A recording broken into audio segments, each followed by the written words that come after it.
Hello friends, welcome back to Aliya port. आज का हमारा टॉपिक है बर्नौलीज थ्योरम। तो बर्नौलीज थ्योरम क्या होता है? बर्नौलीज थ्योरम एक तरीके से हमें बताता है एक फ्लूइड में जो कंजर्वेशन ऑफ मैकेनिकल एनर्जी हो रही होती है। अब बर्नौलीज थ्योरम में हम चार असम्पशंस लेके चलते हैं। पहले तो मेरा फ्लूइड जो है वो इनकम्प्रेसिबल है, मतलब उसका जो वॉल्यूम है वो चेंज नहीं होगा। सेकेंड assumption है कि जो फ्लो है वो स्टेडी है। स्टेडी फ्लो का क्या मतलब है कि किसी एक, जैसे अगर ये मेरी पाइप जा रही है, राइट, पानी ऐसे जा रहा है इसमें, तो किसी भी एक पर्टिकुलर पॉइंट में, जैसे यहाँ पे जो वेलोसिटी है, प्रेशर है, वो विद टाइम चेंज नहीं होगा। थर्डली हम मानेंगे कि जो फ्लो है वो इरोटेशनल है। इरोटेशनल का क्या मतलब हुआ? पार्टिकल है एक तो उनका फ्लो तो हो ही रहे थे कि आगे से जा रहे हैं ऐसे, लेकिन साथ साथ पार्टिकल्स अपने एक्सिस के आसपास घूमते हुए नहीं जाएंगे। फोर्थ थिंग इज कि लिक्विड इज नॉन विस्कस। एक तरीके से हम अज्यूम करें कोई भी लिक्विड पाइप से चिपक नहीं रहा है, राइट? वो मतलब हुआ कहने का कि लिक्विड नॉन विस्कस है। अब अगर हमें इसकी इक्वेशन बनानी हो, देखिए हर पॉइंट के पास होगी तीन एनर्जी। पहली होगी आपकी काइनेटिक एनर्जी, दूसरी होगी आपकी पोटेंशियल एनर्जी, तीसरी होगी आपकी प्रेशर की वजह से जो आएगी। और हमें पता है कि इन तीनों का जो सम है, sum of these will be constant, मतलब kinetic energy plus potential energy plus pressure energy will be constant. अब काइनेटिक एनर्जी की बात करें, क्या होती है हमें पता है, half m v square, right? अब हमें ये भी पता है, अब ये जो है ये किसी वॉल्यूम v की है। अगर इसे स्टैंडर्डाइज करना है तो पर unit volume half m velocity square upon volume, मतलब half density v square, half rho v square. ये आई आपकी काइनेटिक एनर्जी। अच्छा, दूसरी चीज आती है आपकी पोटेंशियल एनर्जी। हमें पता है पोटेंशियल एनर्जी कहाँ से आती है? Virtue of height. तो एम जी एच, पोटेंशियल की तो ये वैल्यू होती है ना, M G H. Once again हम इसे स्टैंडर्ड पर यूनिट वॉल्यूम लेके जाएंगे। M by V is once again density, तो rho G H. Pressure energy ज्यादा नहीं होगी, pressure energy will simply be कितना एक पॉइंट पे प्रेशर लग रहा है, P। अब मैं क्या कह रही हूँ कि pressure plus rho G H plus half rho V square is constant. Bernoulli theorem ये कह रही है मेरी, नो क्वेश्चंस आस्क्ड। अच्छा, तो एक तरीके से ये बर्नौली थ्योरम मुझे बता रही है कि जो एनर्जी है, मैकेनिकल एनर्जी है, वो कंजर्व हो रही है, ऑल थ्रू आउट वो कांस्टेंट रह रही है। अच्छा, अगर हमें डायग्राम से समझना हो, देखो ये है मेरी पाइप, हम मान लेते हैं, ठीक है, इसे हमने मान लिया हमारी पाइप, ठीक है, इसमें से फ्लूइड फ्लो कर रहा है, राइट? कैसा फ्लो है? स्टेडी और irrotational.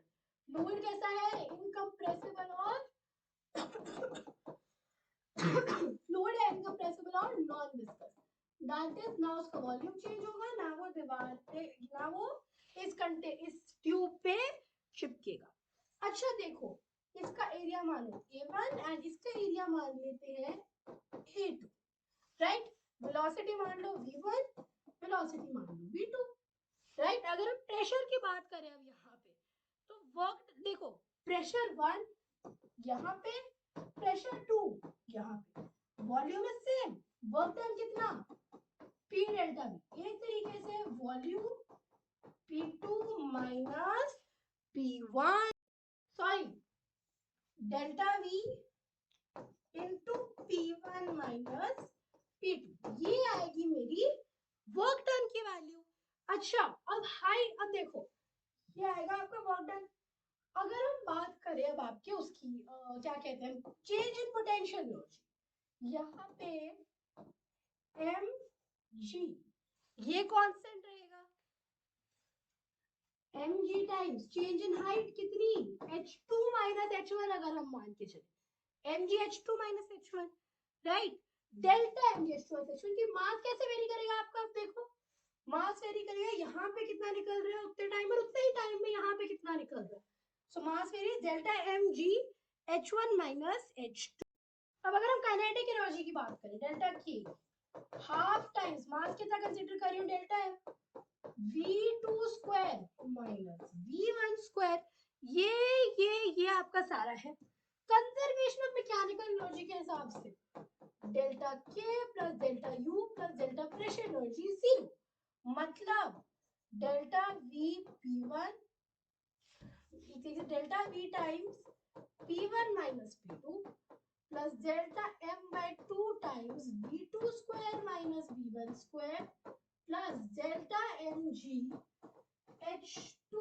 Minus h1 is equal to 0 मतलब p1 delta v plus half delta mv2 square plus delta mg h2 is equal to p2 delta v plus half delta m sorry p1 delta v half delta m v1 square plus delta mg h1 अच्छा अगर मैं पूरे दोनों side delta v divide कर ये p1 से तो हट जाएगा plus half delta m by delta v rho v2 square delta m by delta v rho g h2 is equal to कितना है ये p1 delta m by delta v once again rho half rho v1 square plus delta m by delta v rho करेंगे तो रो g h1 मतलब this can be simplified to say p plus rho g h plus half rho v square is equal to constant Bernoulli theorem simply ये बताता है एक तरीके से this is the conservation of mechanical energy in fluid right किसी भी point पे pressure plus density of liquid into g into उस point की height with respect to a certain level plus half into density of liquid into velocity at that point ये sum जो रहेगा ये constant रहेगा so I hope Bernoulli's theorem clear है right that was all for today's video goodbye thanks for watching